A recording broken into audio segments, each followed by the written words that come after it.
Civil surgeon doctor रघुवीर शांडिल्य ने मंगलवार रात करीब 10:30 बजे बीरण प्राथमिक स्वास्थ्य केंद्र और सब डिविजनल अस्पताल तोशाम में अचानक दस्तक दी। सिविल सर्जन को निरीक्षण के दौरान बीरण पीएचसी बंद मिली। पीएचसी के बाहर बोर्ड पर इमरजेंसी के समय प्रयोग किए जाने वाला किसी प्रकार का कोई संपर्क सूत्र भी अंकित नहीं मिला।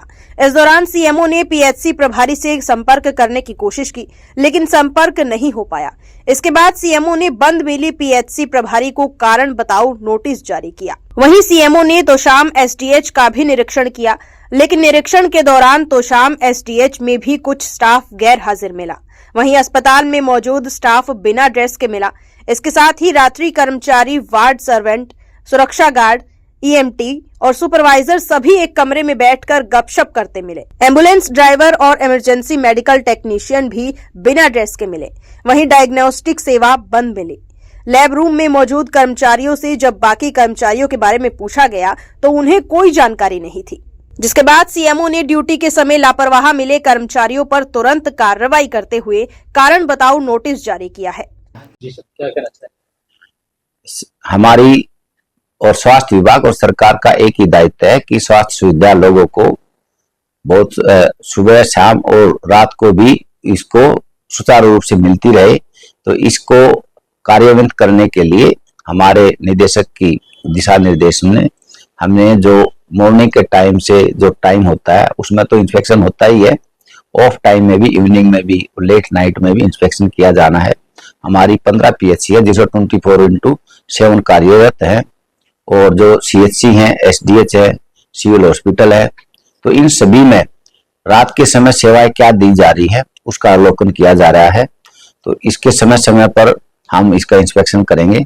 जैसे कि हमने कल जो इसमें बीरण पीएचसी में किया था और तोशाम में किया था, जो जो कमी आएगी वो हम सीधे ही एसीएस को और डायरेक्टर को देंगे और उसका क्विक एक्शन होने जा रहा है। तो आपके माध्यम से मैं यही बताना चाहूंगा कि जो जो 24/7 हमारी फैसिलिटीज है उसमें स्टाफ पूरी तरह से रहे, अपनी सेवाएं अच्छा रखे, अपना व्यवहार अच्छा रखे।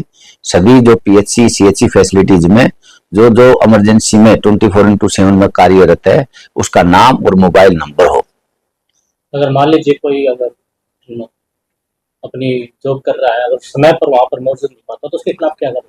उसमें कार्रवाई यही है कि उस समय उसका डिसिप्लिनरी एक्शन की उसकी तनख्वाह रोकी जाएगी और सरकार को लिखा जाएगा कि भी क्यों न आपके विरुद्ध अनुशासनिक कार्रवाई के चार्जशीट के लिए भेज दिया जाए।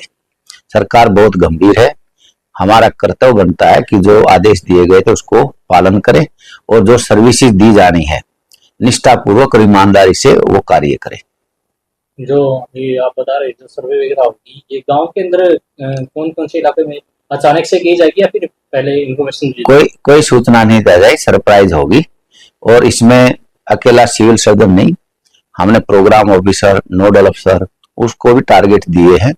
वो अचानक जाएंगे और उसमें जो क्या क्या ऑब्जर्वेशन है उस पर क्या एक्शन लिया जाना है उसी टाइम में, जहां पर वो राउंड करेगा उसी टाइम में लोड करना है उस पोर्टल पर और हेडक्वार्टर को उसी टाइम में बताना है।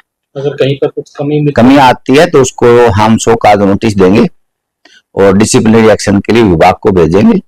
और ये जो रिव्यू है हमने हमारे जो डिस्ट्रिक्ट लेवल पर वीकली होना है, मंथली लेवल पर हमारा स्टेट हेडक्वार्टर पर होना है और क्वार्टरली 3 महीने के बाद में हमारे जो अदर विभाग हैं हमारे एसीएस के साथ होना है।